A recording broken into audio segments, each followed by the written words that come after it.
How would I make a final Child's Play movie? Well, Child's Play suffers from some of the same issues that Nightmare on Elm Street does in terms of having a killer who has died over and over and over and over and over again.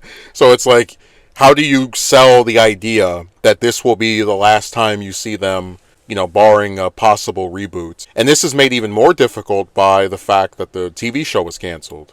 Because I don't think if the show had, let's say, a fourth or fifth season, it would have ended on the cliffhanger that it did. So before we go further, spoilers for everything Child's Play related. If you don't want to know any of this, go watch something else. So I think it probably would make sense for this to be a two-parter. 2 hour-and-a-half long movies that are centered around finally closing up this continuity that's been going for 40 plus years, right? Since 88.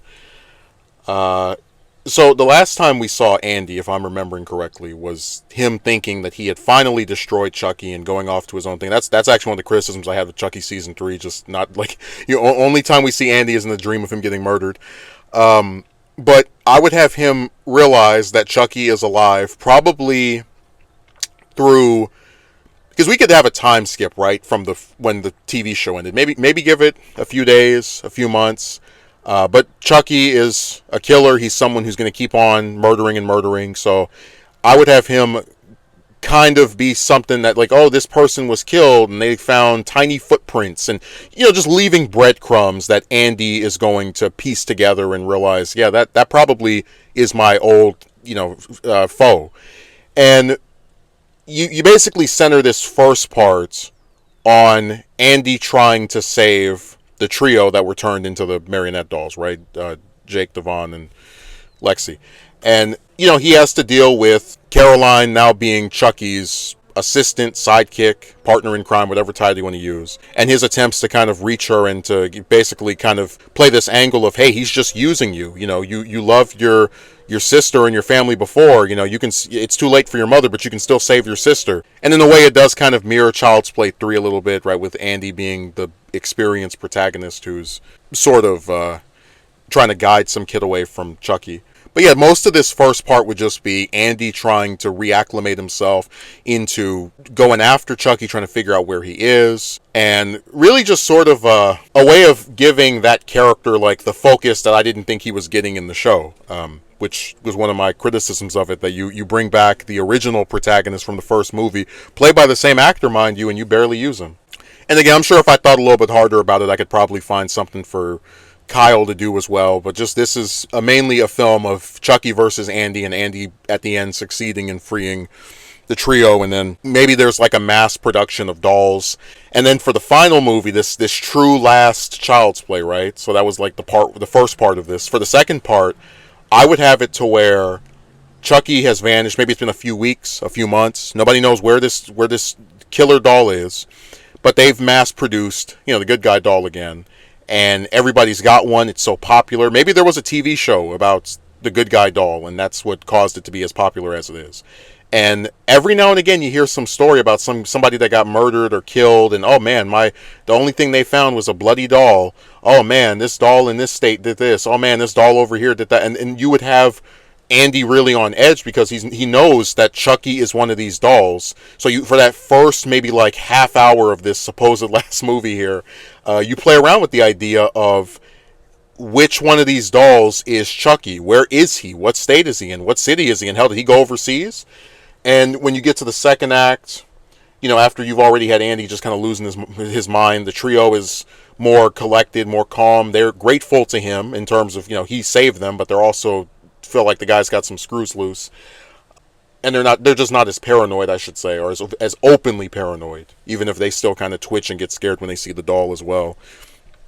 But I'd say around halfway through, right, we find out which doll Chucky is, and he's like, hey, you know what, I'm playing for keeps. I'm done with this little cat and mouse game. And you, throughout both of these two supposed final movies, you've really, with the focus that I would give, Andy in this scenario, had him kind of looking into, what can we do to get rid of this thing that allows Chucky to come back over and over. Maybe it's like a ritual, maybe it's some kind of code that he can come up with to undo him. But that's how I would have it end. You would have Andy and Chucky in some final fight where Andy gets screwed up. He gets cut up, stabbed, and he's trying to perform some ritual. Maybe Chucky doesn't even realize that he's like lured into a trap, but just as it appears Chucky's going to deliver the final blow or get rid of him for good, I would have Andy do the ritual that completely undoes the spirit of Charles Lee Ray and allows him to finally go to the afterlife or to hell or whatever.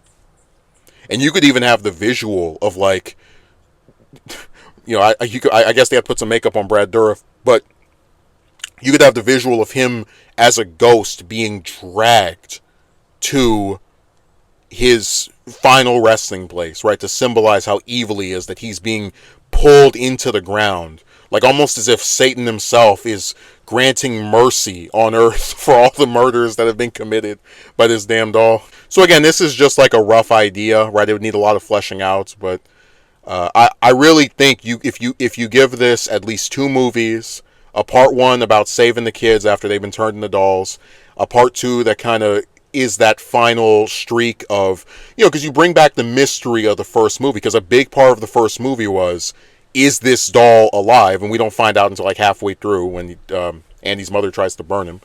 And you have the mystery of like which doll is Chucky. You see that doll everywhere. Everyone is holding their good guy, and you don't know which good guy is actually the bad guy of the film.